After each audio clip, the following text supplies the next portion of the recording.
Hi folks, I hope you're well. Just a quick video. So earlier on today I was speaking to a woman who called herself a female pastor, and I was talking about eating from the tree of life and what that means.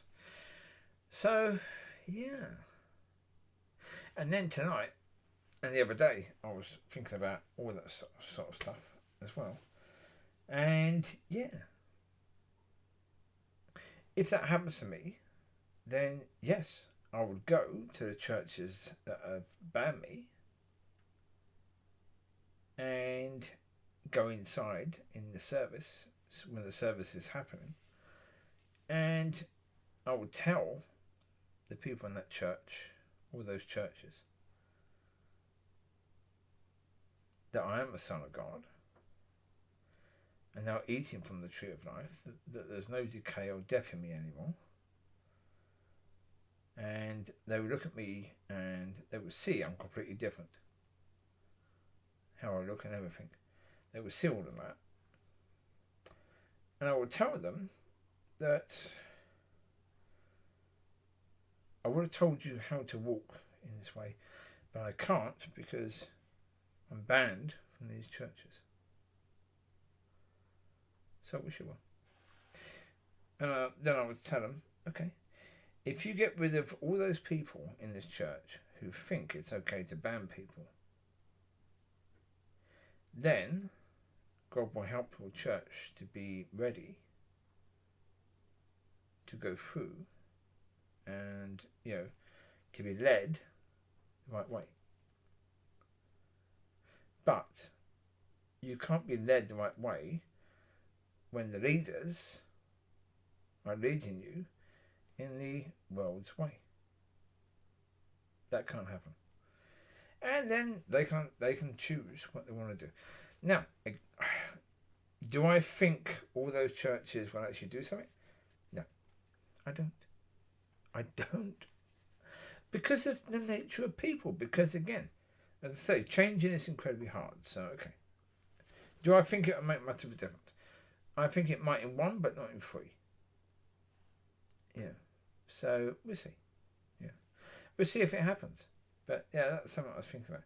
Now, next thing I was thinking about today, which I think is really such an important thing, is be pushed. Know that you're being pushed by God. Know that when you're in a position, whether that be a job, whether that be in a relationship, whether that be in a ministry, that God chose it. And he chose you.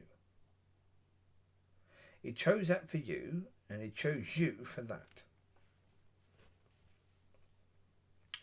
Because there's so many people in jobs, in relationships, and in ministries that are thinking all the time, maybe I'm not the right person for this. Maybe this is not right for me.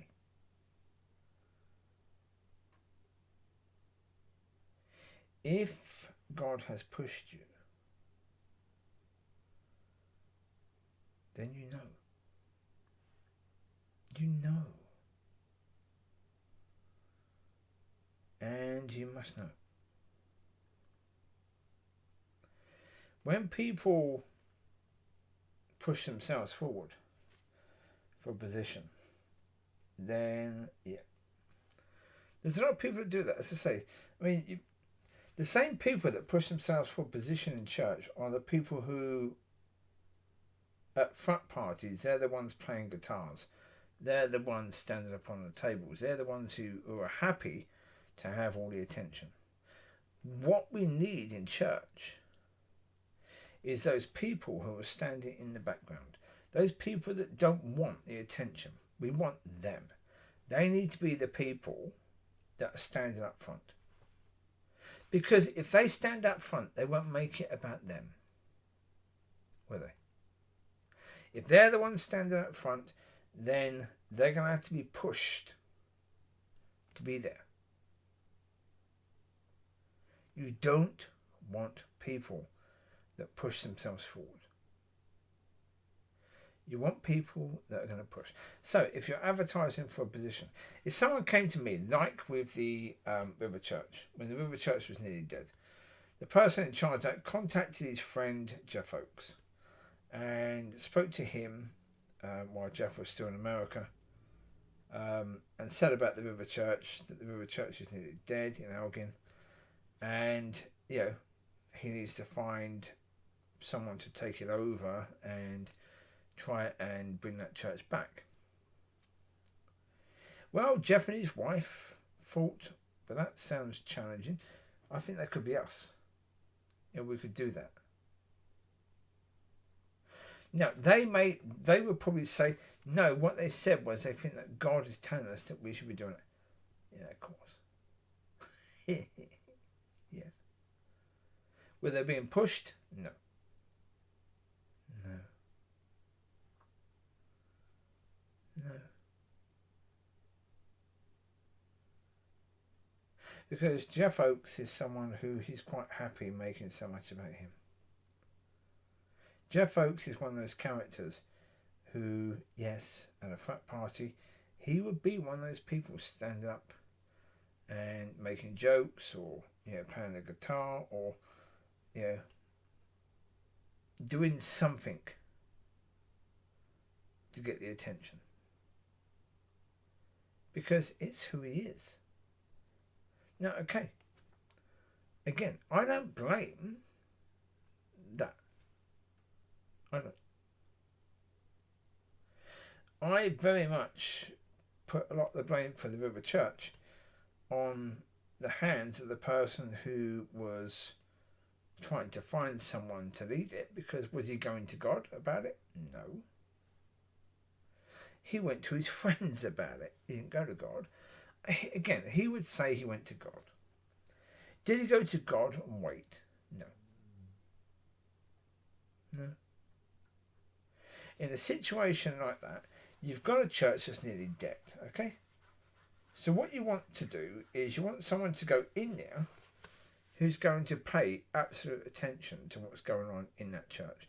What I mean by absolute attention, if I was the one taking over that church, if I was the one taking over a church that was nearly dead, any meetings that go on that I'm not there, I would want at least an audio recording of what was happening there. At least audio. If not video as well. Because I want to know that the people that are actually stepping up in positions of leadership are the right ones to do it. So I want to know that, for example, when Queen Elizabeth II died, Jeff Oakes wasn't there. They had no pastor in that meeting. And when you had the lady who's in charge of the choosing up meeting, plus the likes of Dave Ellaby and a few others, saying, therefore the church doesn't have a head because the Queen died, if I'm the pastor of that church, I'm thinking, oh dear. As soon as I'm hearing that, I'm thinking, that is bad.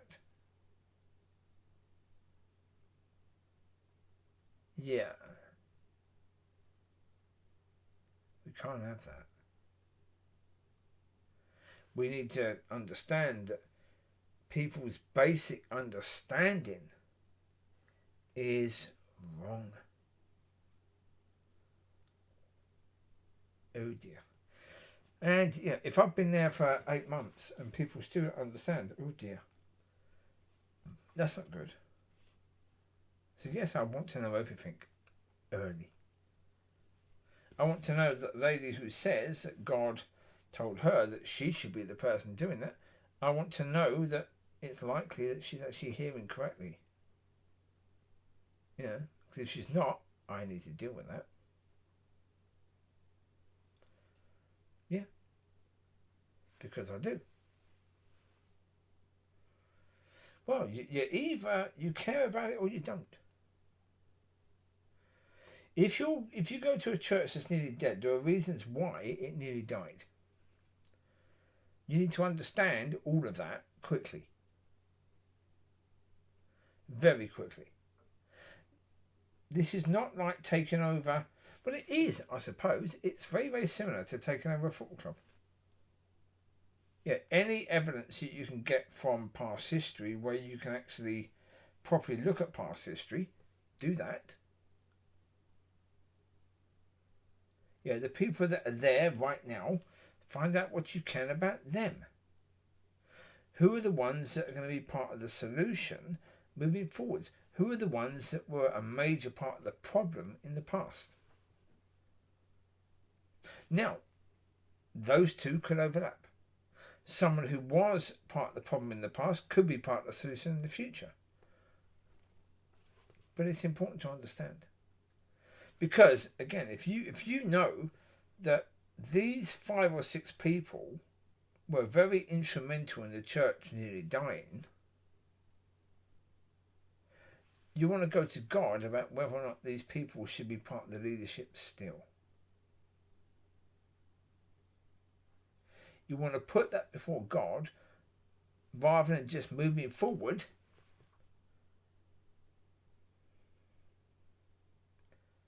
with very little care or concern. Yeah. But hey ho, as I say, we have this situation where churches are gone fashionably. You know, you get your pastors from America or from Africa. Yeah, Nigeria mainly, but yeah, in Africa, Nigeria mainly. But yeah, is it Nigeria? No.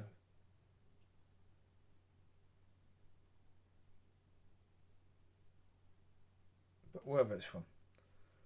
At the moment there's a fashion. And now, as I say, go back to the beginning. Be pushed. Be pushed as to whether that situation is right for you, you're right for it. Test it. Test every blinking thing. Test people, test the situation. Test it. Because it matters.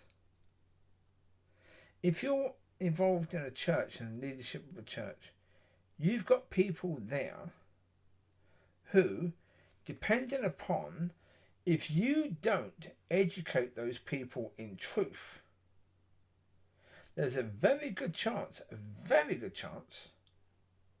they die and go to hell. There's a very good chance that a lot of people are already in ground that's bad. Can you sort that?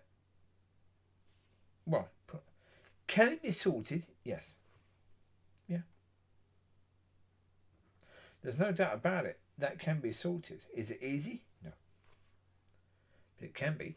But if you don't even know that's bad ground, how are you going to know that maybe that needs to be dealt with differently?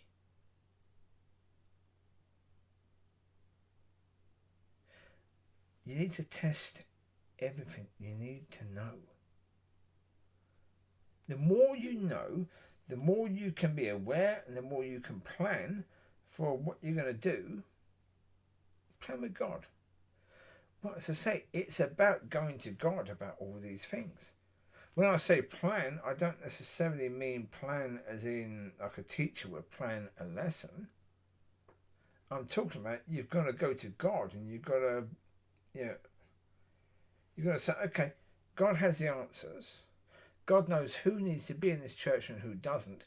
He's going to get rid of the people that don't need to be here. But for the people that be here, He's going to teach me, or He's going to lead me as to how to deal with these people. So, okay. But let's have an understanding that there's no particular pattern here. Because there isn't. And so, when you're ministering, understand that you minister to different people in different ways because people are at different positions. And, have I ever seen that in church? No. No.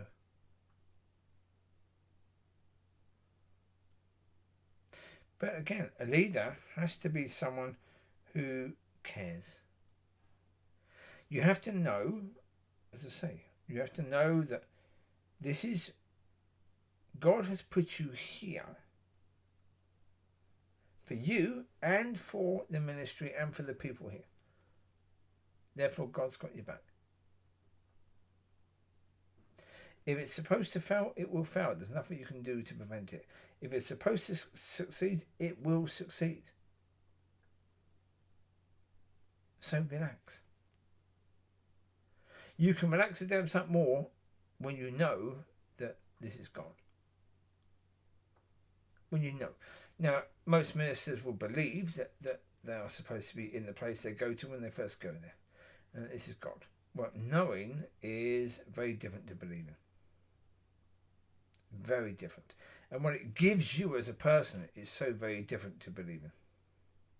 So there you go. You take care. God bless. I'll speak to you soon. Be blessed and be blessed. Bye.